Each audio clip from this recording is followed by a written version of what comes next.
Hello, dear students.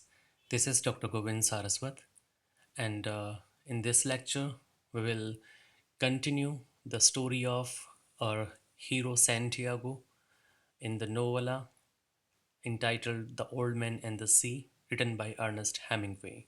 So far, we have talked about the plot of this novella in general, and then in the previous lecture, we talked about what happened on the 84th day of this novella.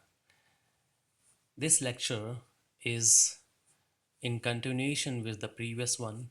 Santiago has determined now to go farther into the ocean in order to get uh, his fish so as to prove that he is not a Salau. And let's begin with the day two. Actually, it is the 85th day uh, when Santiago is without catching any fish. So, uh, in the night, Santiago was with Melonin. They had a good time together. They ate together and drank together, and then they talked about some bright things so as to back up uh, the energy of this old man. The next morning, before sunrise, Santiago goes to Melanin's house to wake the boy. Then Melanin he accompanies Santiago to the shore and he wished him good luck. The old man rows steadily away from the shore towards the deep waters of the Gulf Stream. Melanin ने Santiago को good luck wish किया और फिर जो old man है Santiago वो धीरे धीरे अपनी जो नौका है नाव को बिल धीरे धीरे शोर से डीप वाटर में उतार देता है और गल्फ स्ट्रीम में आगे बढ़ जाता है. He hears the leaps and whirs of the flying fish, which he considers to be his friends, and thinks with sympathy of the small, frail birds that try to catch them. So, it is what he experiences, what one can experience as a fisherman when you are out to the sea and you will see all these things in and around you in the sea. He loves the sea. Santiago जो है वो sea से बहुत प्यार करता है, though at times it can be cruel. There are some although Santiago loved the sea, but at times it can be cruel. कई बार समुद्र में तूफान आता है तो भले ही वो उससे कितना ही लगाव है, भले ही वो उसकी जीविका का सहारा है, but even then he has to face some risk being in the sea. He thinks of the sea as a woman whose wild behavior is beyond her control. कई बार सेंटियागो ये सोचता है कि समुद्र जो है एक औरत के जैसे है जिसका कई बार जो बिहेवियर वाइल्ड बिहेवियर है ना वो उसके खुद के कंट्रोल से बाहर होता है. This can be A multiple और a short question in this from this novella. The old man drops his baited fishing lines to various measured depths and rows expertly to keep them from drifting with the current. Above all else, he is precise. फिर क्या हुआ उस old man ने अपने जो भी fishing line है जिसके अभी उसने वो बैट लगा रखा था उसने अलग अलग डेप्थ में उसने छोड़ दिए ताकि कोई मछली उस फिशिंग लाइन में अटक जाए कहीं पे. The sun comes up. अब सूरज ऊपर चढ़ चुका था. Santiago continues to move away from shore और सेंटियागो ने जो डिसाइड किया था वो उस पर कायम था. वो धीरे धीरे किनारे से और ज़्यादा दूर जा रहा था. Observing his world as he drifts away. और जैसे जैसे वो आगे बढ़ रहा था उसका जो शोर है वो धीरे धीरे धुंधला होता जा रहा था. किनारा धुंधला होता जा रहा था. He sees flying fish pursued by dolphins, a diving, circling seabird, sargasso weed, a type of seaweed found in the Gulf Stream, the distasteful purple Portuguese man of war, and the small fish that swim along the jellyfish like creatures, flamens, So all these things are minutely described because Ernest Hemingway is a very good painter who delineates every little detail in a very lively manner. Then, rowing farther and farther out, Santiago follows the seabird that is hunting for fish. Santiago उस सी bird को follow कर रहा था जो कि खुद fish की तलाश में था, क्योंकि सी बर्ड जनरली इन फिशरमैन के लिए गाइड का काम करते हैं. Soon one of the old man's lines goes out. इतने में उसको लगा कि उसकी जो एक फिशिंग लाइन है वो थोड़ी सी खींची. ही पुल्स अप ए 10 पाउंड ट्यूना, और 10 पाउंड की एक ट्यूना फिश जो है उसने कैच पकड़ी, which he says out loud to make a lovely piece of bait. He wonders when he developed the habit of talking to oneself. Now, this is very important. वो खुद अचंबा करता है कि कब उसने ये हैबिट डेवलप कर ली कि वो खुद से ही बातें करने लग गए, लेकिन हालांकि उसको इसे याद नहीं है कि ये हैबिट कब से हुई उसको. He thinks that if the other fisherman heard him talking they would think him crazy. लगता भी है उसको कि अगर बाकी फिशरमैन ने सुन लिया उसको खुद से बातें करते हुए तो वो उसको पागल सोच लेंगे. Although he knows he isn't. But main thing is, Santiago को पता है कि वो पागल नहीं है. Eventually, the old man realizes that he has sailed so far out that he can no longer see the green of the shore.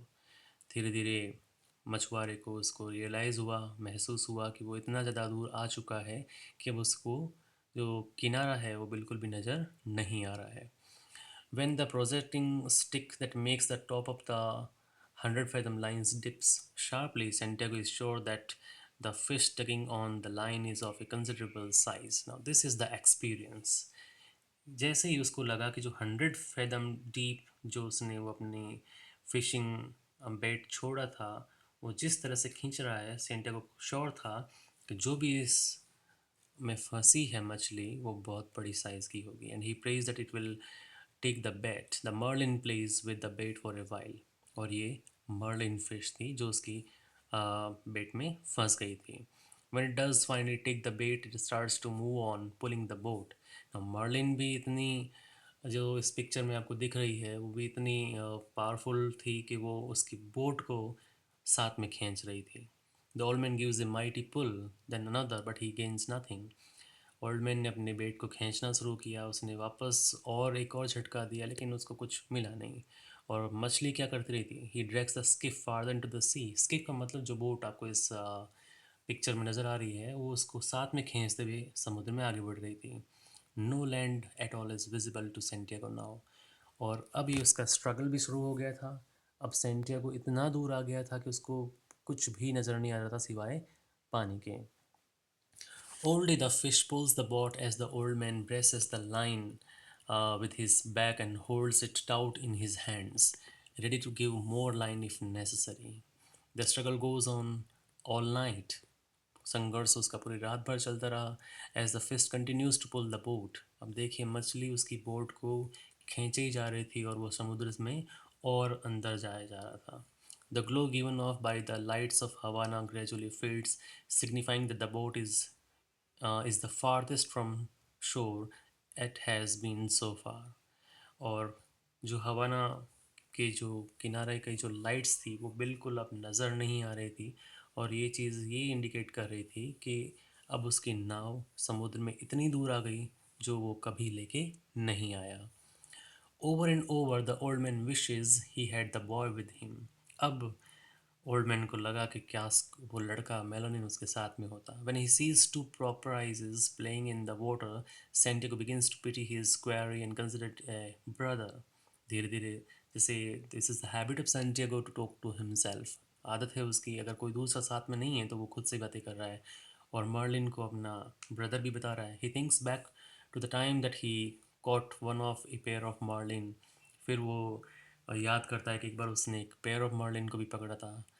The sun rises and the fish has not tired. पूरी रात निकल गई, दिन जो है वो उगया, लेकिन fish अभी तक वो मर्लिन जो है अभी तक थकी नहीं थी. दो it is now swimming in shallow waters. लेकिन अब वो थोड़ा सा ऊपर आ गई थी पानी में. The old man can not increase the tension on the line. अब ओल्ड मैन क्योंकि वो अपना एक्सपीरियंस पूरा यूज़ कर रहा था वहाँ पे, अब वो उसको लाइन को ज़्यादा खींच नहीं खींच नहीं रहा था, बिकॉज इफ़ वो ऐसा करता तो शायद हो सकता था कि वो उसकी लाइन जो है वो टूट जाए और फिश निकल जाए। Also if the hook makes too big a cut in the fish, और जहाँ पे मछली जो जिस हुक में वो अटकी थी वो अगर खींचेगा तो शायद उसे एक बड़ा कट लग जाएगा और वो फिश और निकल जाएगी। सो Santiago hopes that the fish will jump because it would fill and prevent the fish from going too deep into the water, which would make it easier to pull out. वो बस यही आशा कर रहा था कि वो थोड़ा सा जंप करना लग जाए ताकि वो धीरे धीरे उसको और अपने करीब खींच सके। Yellow weed attaches to the line, helping to slow the fish. Santiago can do nothing but hold on. Santiago सिर्फ वेट कर रहा था। He places his love and respect to the fish. वो अपना लव और रेस्पेक्ट जो है वो शो करता है फिश के लिए, but he nevertheless promises that he will kill the opponent before the day ends. लेकिन साथ साथ में उसने ये भी तय कर लिया था कि दिन पूरा होने से पहले पहले मैं इसको मार डालूंगा। So this is all about day two, and if we try to analyze this struggle on the 85th day of this novella, we can see that the reader witnesses the qualities that earn him Melanin's praise and dedication. 85वें दिन जो reader witness करता है, जो quality Santiago के अंदर है, वो Santiago को मेलानिन की प्रेज और उसकी रेस्पेक्ट को अर्न करता है। मतलब मेलानिन का रेस्पेक्ट उसी पर बेस्ड है। The old man is an expert seaman able to read the sea sky and their respective creatures like books that tell him what he needs to no.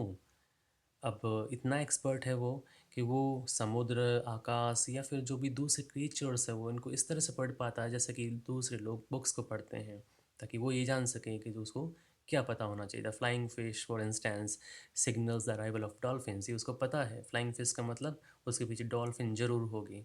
So everything. और जैसे ही उसको लगा कि इसकी 100th जो fathom 100 fathom deep जो उसने छोड़ा था बेट, वहाँ पे जो भी अब उसमें जो फंसा है, वो जो फंसी है मछली, वो that will be a very big fish, और वो वास्तव में बड़ी फिश निकली, मर्लिन। Unlike the fisherman, he passes on his way into the deep waters of the Gulf. Santiago exercises an unparalleled precision when fishing. अब देखिए, वो और ज़्यादा डीप जाया जा रहा था। मर्लिन उसकी बोट को समुद्र में और डीप खींच रही थी, लेकिन फिर भी ही कीप्स हिज पैशंस, वो अपना पैशंस बनाए रखता। ही इज़ वेटिंग कि एक टाइम फिश जो है मर्लिन, वो थक जाएगी और उसके बाद में वो उसको खींचना शुरू करेगा लाइन को। Then Santiago's focus, his strength and resolve in the face of tremendous obstacle, as well as the sheer artistry with which he executes his task, mark him as a hero. और ये इस इन चीज़ों से even a common man can be a hero. Now then, the fisherman conforms to the moral of the classical hero in two important aspects. अब हमें ये भले ही एक सिंपल सी एक्टिविटी है, एक सिंपल सा फिशरमैन बूढ़ा हमारे सामने है, but even then the qualities which he show that can make him the model, a classical model, classical hero in two important respects.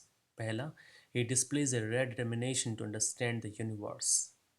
वो एक ऐसा डिटर्मिनेशन, रेयर डिटर्मिनेशन शो करता है जो पूरे यूनिवर्स को समझने के लिए ज़रूरी होता है। As is evident when he meditates that the sea is beautiful and benevolent, but also so cruel that the birds who rely on the sea's bounty are too delicate for it. क्योंकि वो हर चीज़ को समझने की कोशिश करता है। उसको लगता है कि समुद्र बहुत खूबसूरत है, उसका दोस्त है, बेनिवोलेंट है, लेकिन at times it can be cruel also, लेकिन वो क्रूअल भी हो सकता है। Second, the old man possesses a tragic flaw which that will lead to his downfall. उसका एक ट्रेजिक फ्लॉ भी है। उसका क्या है वो tragic flaw? His pride. Santiago's pride carries him far, not only metaphorically but literally. और ये जो प्राइड है उसका, वो उसको थोड़ा दूर ले जाता है, मेटाफोरिकली भी और वास्तव में भी, beyond his fellow fisherman into beautiful but not in the end terribly cruel waters. बहुत आगे जाता है वो। So, in classical epics, we also witness the same kind of a struggle, and here also, a great struggle has just started on the 85th day between this old fisherman and that big marlin. And what happens, we will discuss in the next lecture. Thank you for listening me carefully.